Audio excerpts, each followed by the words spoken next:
Friends, आज हम आपको एयर के बारे में बताने वाले हैं। इससे पहले आप चैनल को लाइक सब्सक्राइब कर दीजिएगा। चलिए स्टार्ट करते हैं। Our earth is surrounded by a huge blanket of air called atmosphere. Living beings on this earth depend on the atmosphere for their survival. It provides us from air we breathe and protects us from the harmful effect of the sun rays. Without this blanket of protection, we should be baked alive by the heat of the sun during day and get frozen during night. So it is this mass of air that has made the temperature on the earth livable. इसका मतलब है हमारी अर्थ एक बड़ा सा huge blanket, मतलब एक बड़ा सा ब्लैंकेट टाइप का हमारी अर्थ के एटमॉस्फेयर में है. All living beings on this earth depend, और सब लिविंग बींग्स डिपेंड है अर्थ के एटमॉस्फेयर पर. ये हमें एयर से हम सांस लेते हैं और हमें प्रोटेक्ट करती है एयर हार्मफुल रेजेस, सन की हार्मफुल रेजेस से.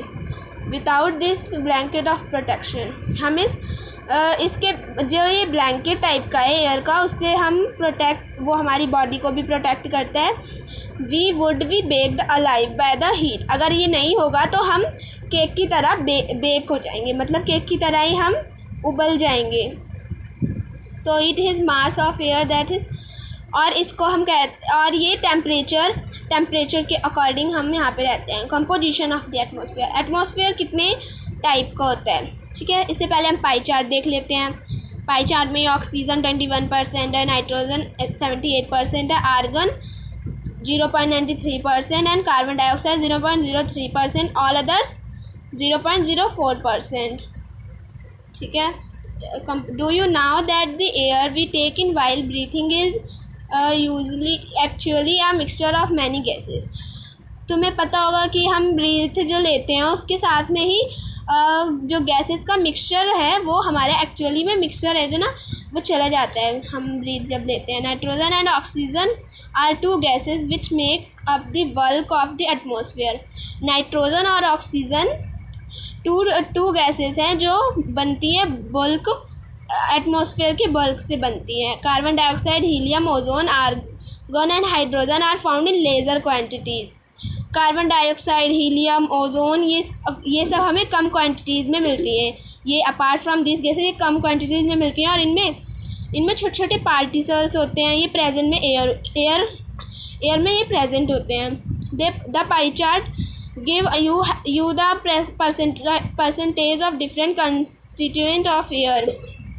जो पाई चार्ट है उसमें डिफरेंट हमें कैसे दिखा रखा है, शो कर रखा है कितने टाइप की हम कितने एयर में कॉन्स्टिट्यूएंट है. Nitrogen is the most plentiful gas in the air. Nitrogen बहुत ही इंपॉर्टेंट गैस है एयर में. When we inhale we take some amount of nitrogen in our lungs and exhale. जब हम नाइट्रोजन को जब हम लेते हैं, सांस लेते हैं, तब कुछ अमाउंट में नाइट्रोजन हमारी लंग्स में चली जाती है. और but plants need nitrogen for their survival. They can not take nitrogen directly from the air. Bacteria that have soil and roots of some plants take nitrogen from the air and change it form of so that plant can use it. जो plant होते हैं उन्हें survive करने के लिए nitrogen चाहिए होती है, और वो जो प्लांट होते हैं वो डायरेक्टली नाइट्रोजन को नहीं लेते हैं. बैक्टीरिया होता है जिसे साइंस में आपने पढ़ा होगा, रिजोबियम नाम का एक बैक्टीरिया होता है जो सॉइल में प्रेजेंट होता है. उसके थ्रू प्लांट में नाइट्रोजन जाता है. Oxygen is the second most plentiful gas in the air. Oxygen सबसे ज़रूरी गैस है एयर में. Human and animals take oxygen from the air as they breathe. Green plants produce oxygen during photosynthesis. Photosynthesis के दौरान हम जो वो plant होते हैं वो ऑक्सीजन को लेते हैं और मतलब वो कार्बन डाइऑक्साइड को लेते हैं और ऑक्सीजन को छोड़ते हैं. In this way oxygen content in the air remains constant. If we cut trees then this balance get disturb.